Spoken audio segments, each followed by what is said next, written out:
Welcome to Pat's Chat once again, brought to you by OrthoVirginia. I'm Steve Colby, and it's great to have you with us.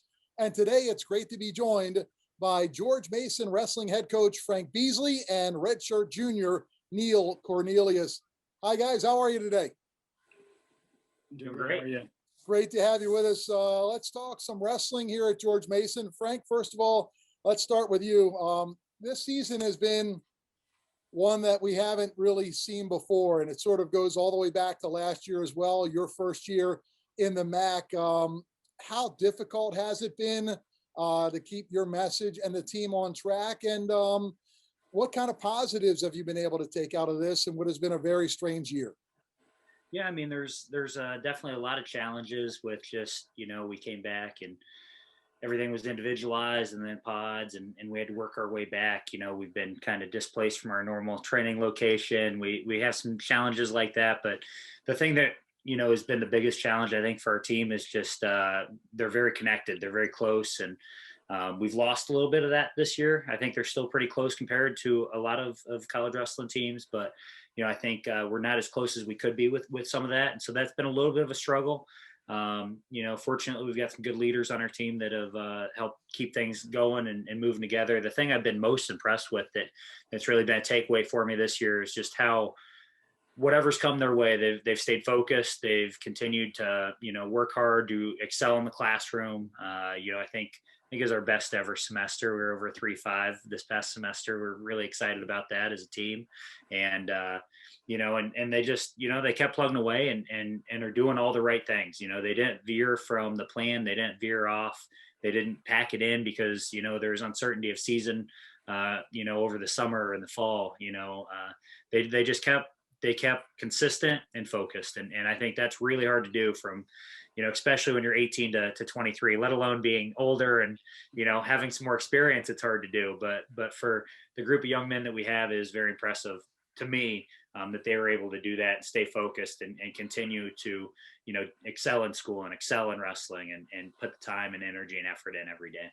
Well, Frank, one of those leaders that you talked about joins us today as well.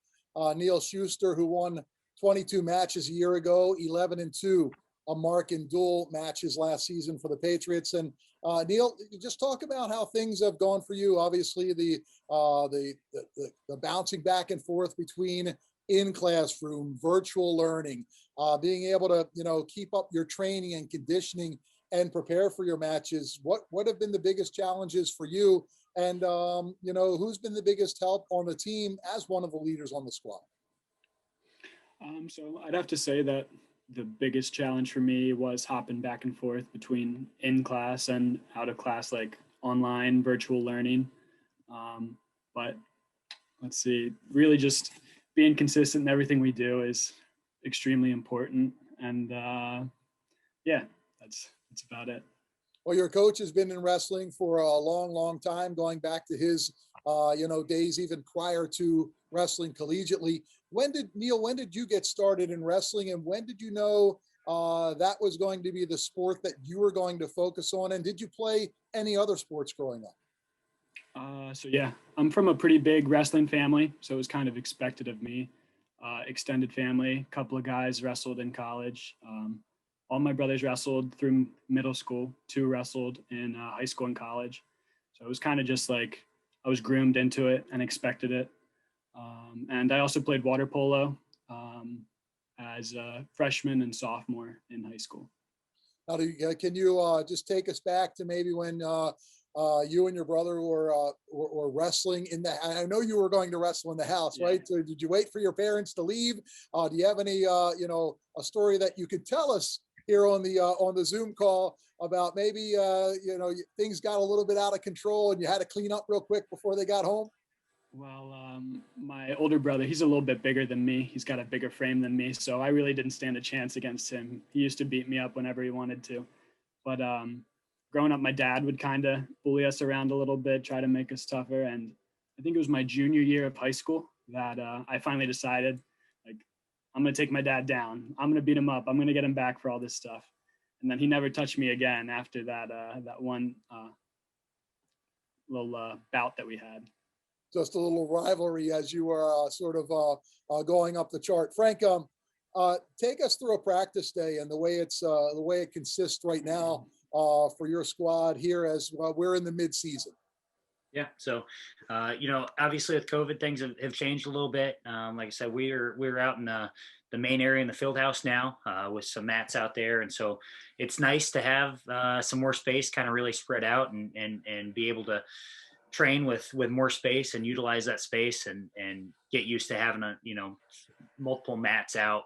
And so that's been great. It's a little colder in there a lot of times, so it's something that the guys had to adjust to. Usually, it's t-shirt and shorts for practice. And now you see everybody's pretty much wearing sweats because it gets a little cold out there. But, it's just an adjustment. We have a pretty strict time frame on our window that we can get in there. And so it's pretty serious right away. We get in there and we get warmed up. The coaching staff will talk, real quick, go over the day, go over kind of what's coming up, the expectations, kind of the plan for practice. And then we get right into it, get a quick warm up, really cut back on our warm up time and then into technique. And we do a lot of technique, try to develop our skills. And then, depending on the day, whether it's drill or wrestle or spar, we're in there for about 2 hours of total time each day. These guys might enjoy that because I know Neil bared through some, 3.5 hours practices in his first year. I like to go a little long sometimes. So it's limited me into, making sure that I keep that practice time a little shorter and might be better in a lot of cases. Well, Frank, in the with the limited schedule and also even for home matches, limited fans, due to protocols, sort of for Mason wrestling fans, give us an insight onto into the makeup of the team and some of the wrestlers on your squad that we should be on the lookout for, not just for the remainder of this season, but for next year and the oncoming years. Yeah. So, we've started as many as 5 true freshmen in our lineup this year. So we are pretty young. But, if you look at our lineup, we have some great veteran leadership across the board. And really everybody in our lineup has the potential to maybe return next year. We'll see, some guys will graduate and whatnot, but hopefully we can keep these guys here and keep building what we've been building. And it's really exciting. Most of our fans know about, the returning guys. But as far as, new guys, there's 2 transfers that have come in, made a pretty big impact here right away in the upper weights. And that was an area that, dual meet wise, we weren't great in some of the upper weights last year. And you see, Paul Pierce has really emerged at 174, dropping down from 184, and really is taken off, just beat a top 10 ranked wrestler in the country.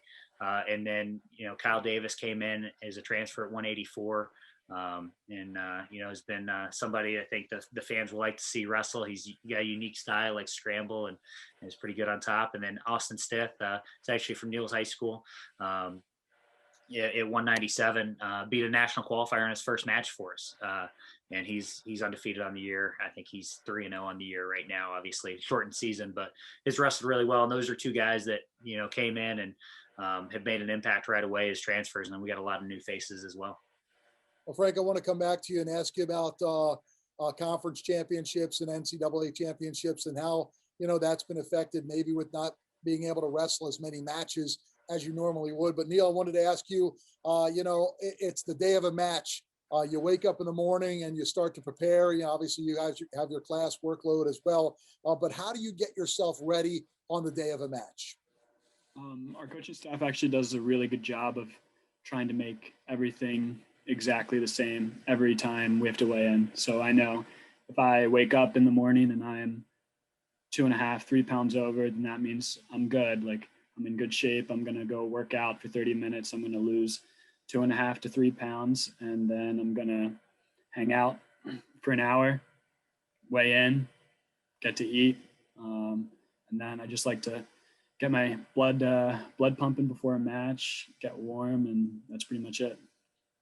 Frank, with, wrestlers like Neal, they put so much effort into getting ready for each individual match, whether or not it's a dual match or a tournament in regular circumstances, all gearing up and all looking toward being able to wrestle in conference championships and trying to make NCAAs. How has that changed? How will that be different for this year?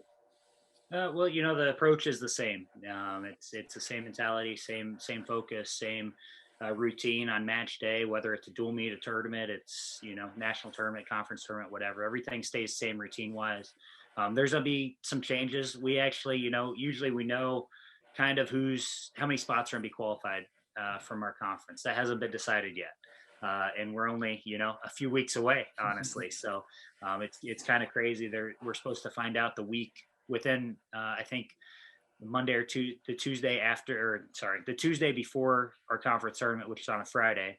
We're supposed to find out the allocations, and I think all the conference tournaments are going that weekend, other than the Big Ten and Big 12 or the following weekend. And so it's gonna be a quick turnaround. The last several years they've used current year data and really selected the best guys to get to the national tournament.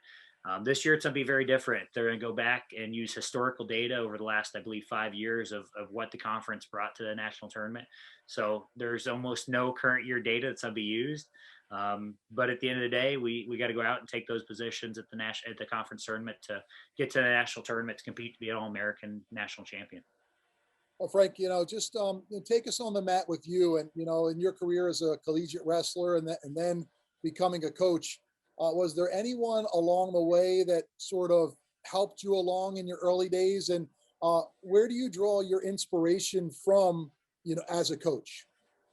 I have a ton of great mentors that I rely on still. I was fortunate from the time I was a little kid wrestling at 10. I had some great coaches that, I still communicate with and talk to that, were there for me and helped me develop a love for the sport. My high school coach, Dick Carpenter, was probably the best coach I ever had, as far as he could coach anything. He doesn't have to know the sport. He could walk in and coach soccer or lacrosse or whatever. He's gonna get you in great shape and have you mentally prepared to go. And he's somebody who really made me develop a love for coaching. And then all my college coaches and then the coaches that I worked for after really helped refine me. I still talk to those guys. John Stutzman, Pat Popolizio are two of the main ones that I still stay in touch with and pick their brains a lot, that help get me going as a coach. And then one, outside wrestling, it's helped me a lot. Charles Pike has been a huge mentor on just the relationship of how to develop these guys off the mat, how to make sure that we give them what they need. As a coach, sometimes you get laser focused on winning and losing in the sport, and developing a single leg, where he really made me open my eyes several years ago into there's so much more important things that go into it to have somebody be successful than just the training aspect. And just I think so that's been a huge thing for me. He's been instrumental in my personal life and professional life in that side. Neil, how about for you? In turn, we already talked about your family being an athletic family who was, always into athletics and especially wrestling. But anyone who, in addition to your family, helped mentor you, or any professionals that you looked up to as you were younger? Well, my high school coach was great, Harry Barnaby. He was a Division I wrestler. I don't know what his accolades were, but he was a tough guy. He treated all of my high school teammates really well, and really opened the door to me. I was under wrestled, I'd say, in high school. I didn't go all over the country that often, so I think he did a great job of getting me to the point where somebody could build on me. He gave me a good foundation. But yeah, and then just my brother, looking up to my older brother, Conan.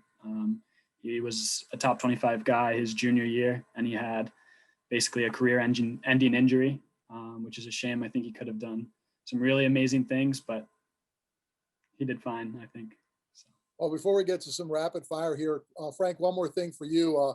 I'm sure that everyone that comes to a match, you're an animated guy when you're on the mat during a match. And I don't know what you're talking about. Unlike a lot of sports where you have players going in and out to sort of take the message into a huddle or onto the court or onto the ice, you don't have that luxury in wrestling. So how do you communicate with your wrestlers over those 10 matches during the course of the night, from your standpoint? Sort of take us onto the mat for a match day, and how you get your message across for those in-match adjustments. Yeah, well, I think one of the big things that's maybe overlooked is the work before. The communication right before the match. Usually that's something we're really fortunate with Cam Eppert, Mike DePalma. We've got a great staff here, and those guys take a lot of the heavy burden of preparing the guy right before the match. Whether everybody needs something different. Some guys just they don't need anything. Some guys need to be pumped up. Some guys need to be calmed down. Some guys just need the coach's presence there with them when they're getting ready. And so, we try to hone in on that. And I think those guys do an outstanding job of really preparing our athletes for the match and getting them ready. And then you're right. I get a little animated. I get a little fired up. And so, I think there are times where I need to pull back the reins and let Cam and Mike take charge on some of it, because they do a great job. They're great coaches. And but I get fired up and get very vocal in the match. And I think the big thing is I try to be encouraging to our guys, while I'm coaching them. And I think that's a big point of emphasis for me, is that it's a positive message whenever I'm screaming and yelling and going wild on the sidelines, is that you're doing great, you're in good shape, you're good, you're whatever, you're right where you want to be. It doesn't change anything you got scored on, that it's everything's good, you're still in this match. And so I think that's a big part of it. And then after, like I said, it's similar where all of us do it, but I think Cam and Mike really take more of the heavy lifting on it, of picking somebody up after they fall, Yeah. or building them up and continuing to support them after a win and encouraging them. Neil, how often has that helped you in a match to recover and from a deficit? And has there been a time where you've gone, I got you, and you turn around for the reset and you're like, I forgot what he just said? Yeah, happens all the time. I think sometimes, like Frank said, there's different things work for different people. I need to be really calm when I go out there and wrestle. So I think my coaching staff knows that, and they can tell me little adjustments to make. But outside of that, like I'm in it. All right, guys, you're ready for some rapid fire? Let's go. Neil, we'll start with you. The top song that you're listening to before a match and your favorite artist at the moment.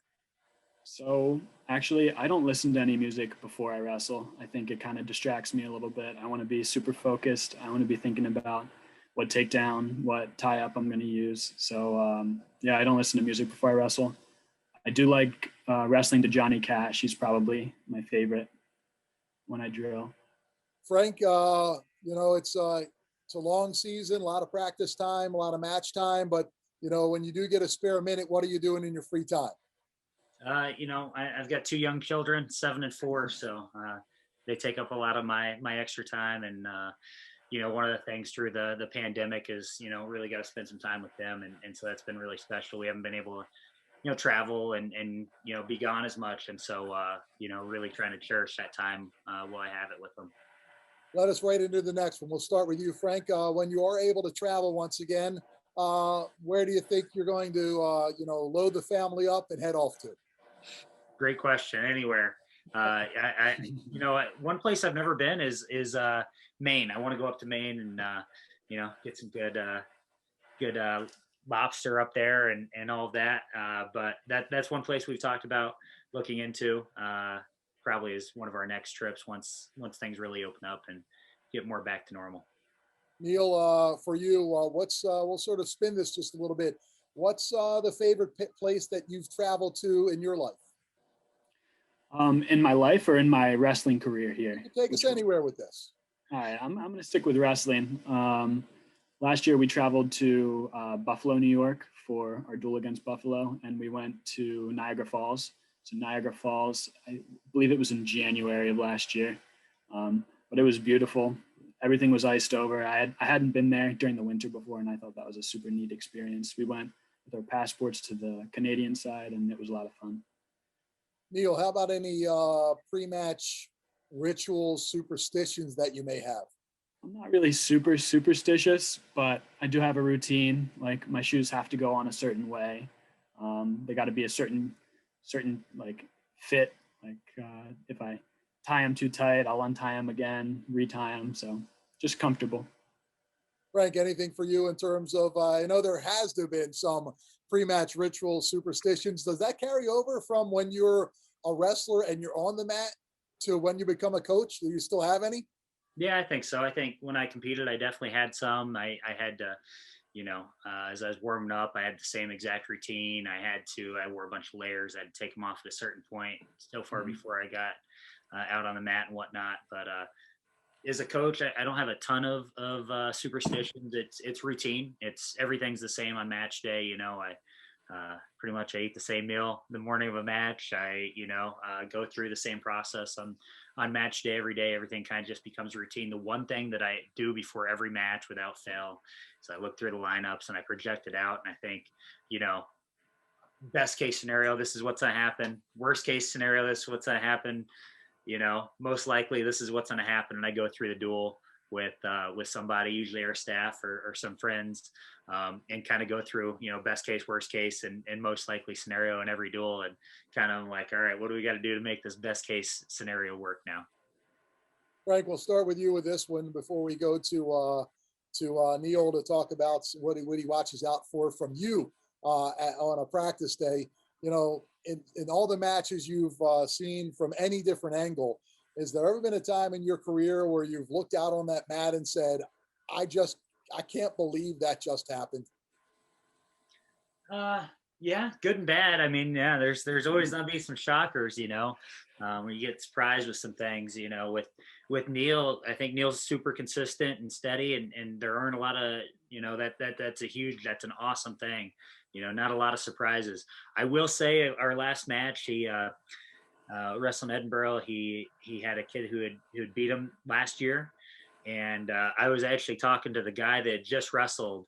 What we were talking about before, encouraging him after a win or whatnot, and trying to build him up. And I actually missed basically Neil's match. I missed his pin of the wrestler, and so I was like, all right, well, how do you get the takedown? How do you pin him? I missed the match as I was, talking to Daniel.